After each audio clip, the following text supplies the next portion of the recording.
নমস্কার, আমি বন্দনা। আমার কিচেনে আপনাদের সবাইকে স্বাগত জানাই। আবারও এসে হাজির হয়েছি খুব কম উপকরণ দিয়ে থোড় ভাজার একটি রেসিপি নিয়ে। থোড় ভাজা তৈরি করার জন্য আমি এখানে ছোট সাইজের 4 টুকরো থোড় নিয়েছি। থোড় আমি খোসা ছাড়িয়ে পরিষ্কার করে ধুয়ে নিয়েছি। আর লাগছে পেঁয়াজ আমি কুচি করে কেটে নিয়েছি। এতটা আমার লাগবে না, এই রান্নাতে আমি অর্ধেকটা মতো অ্যাড করব। থোড় কুচি করে কেটে নিয়ে ফিরে আসছি। থোড় আমি কুচি করে কেটে নিয়েছি আলু ভাজার মতো করে। আর থোড়ে একটা আঁশ থাকে, সেই আঁশটা আমি ফেলে দিয়েছি। থোড় আমি ম্যারিনেট করব। হলুদের গুঁড়ো, আর লাগছে স্বাদ মতো লবণ। এই পর্যায়ে আপনারা চিনির ব্যবহার করতে পারেন। আমি আর এখন চিনি ব্যবহার করছি না, চিনির ব্যবহার আমি পরে করব। থোড়ের সাথে লবণ হলুদ বেশ ভালো করে মেখে নেব। এইভাবে থোড় একটু ভেঙেও দেব।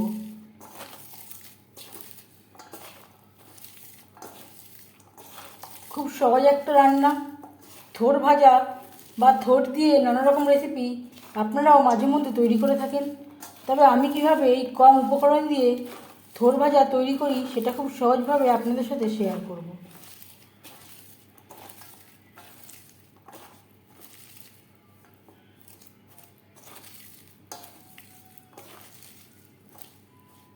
এভাবে থোড় ম্যারিনেট করলে থোড় সেদ্ধ হতে একেবারেই সময় লাগবে না। 10 মিনিটের জন্য ঢাকা দিয়ে রেখে দেব। হাতে যদি সময় থাকে আধ ঘন্টাও রাখতে পারেন। 10 মিনিটের বেশি সময় হয়ে গেছে। থোড় অনেকটাই নরম হয়ে এসছে। আবারও বেশ ভালো করে মেখে নেব। থোড় থেকে একটা জল বেরিয়ে আসছে।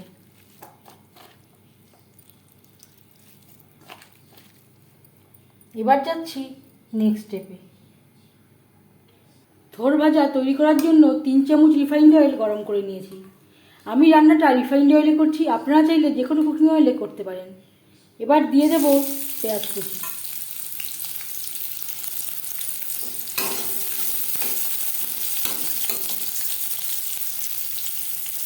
এর সাথে দিয়ে দেব 4-5টা কাঁচা লঙ্কা।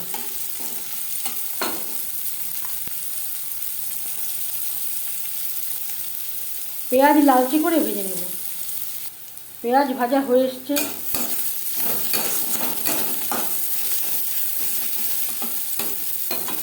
পেঁয়াজের কালারটা ভালো আসার জন্য দিয়ে দেব খুবই সামান্য পরিমাণে হলুদের গুঁড়ো।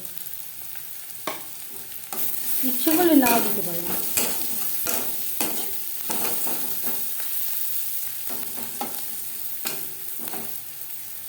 পেঁয়াজ লালচে করে ভাজা হয়ে গেছে। এই পর্যায়ে দিয়ে দেব ম্যারিনেট করে রাখা থোড়। অবশ্যই পেঁয়াজ লালচে করে ভাজবেন, না হলে থোড় ভাজার স্বাদটা ভালো হবে না।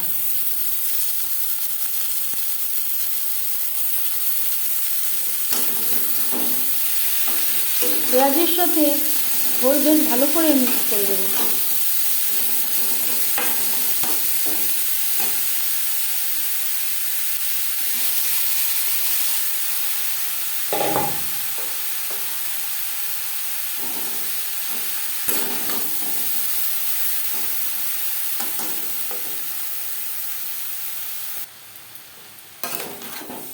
হাই টু মিডিয়াম ফ্লেমে 3-4 মিনিট নাড়াচাড়া করে নেওয়ার পর গ্যাসের ফ্লেমটাকে লোতে করে দেব। 5-6 মিনিটের জন্য ঢেকে দেব।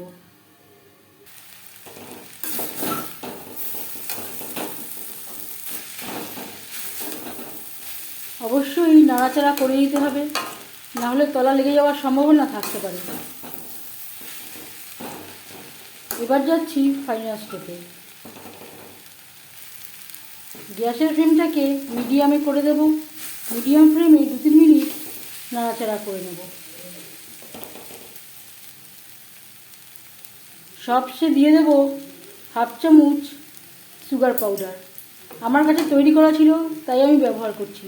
এর পরিবর্তে আপনারা দানা চিনিরও ব্যবহার করতে পারেন। সুগার পাউডার থোড়ের সাথে বেশ ভালো করে মিক্সড করে দেব।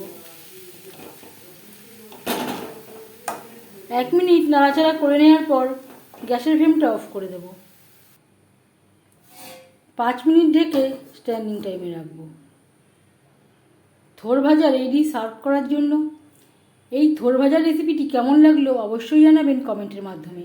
যদি এই রেসিপিটি ভালো লেগে থাকে লাইক করবেন, অনেক অনেক শেয়ার করবেন আর সাবস্ক্রাইব করবেন আমার চ্যানেলটিকে। বেল আইকনটা ক্লিক করে দেবেন। যখন আমি নতুন ভিডিও আপলোড দেব তার নোটিফিকেশান সবার আগে আপনার কাছে পৌঁছে যাবে। আবারও হাজির হয়ে যাব নতুন কোনো রেসিপি নিয়ে। আজ তাহলে এই পর্যন্ত থাক। এই ভিডিওটি দেখার জন্য ধন্যবাদ।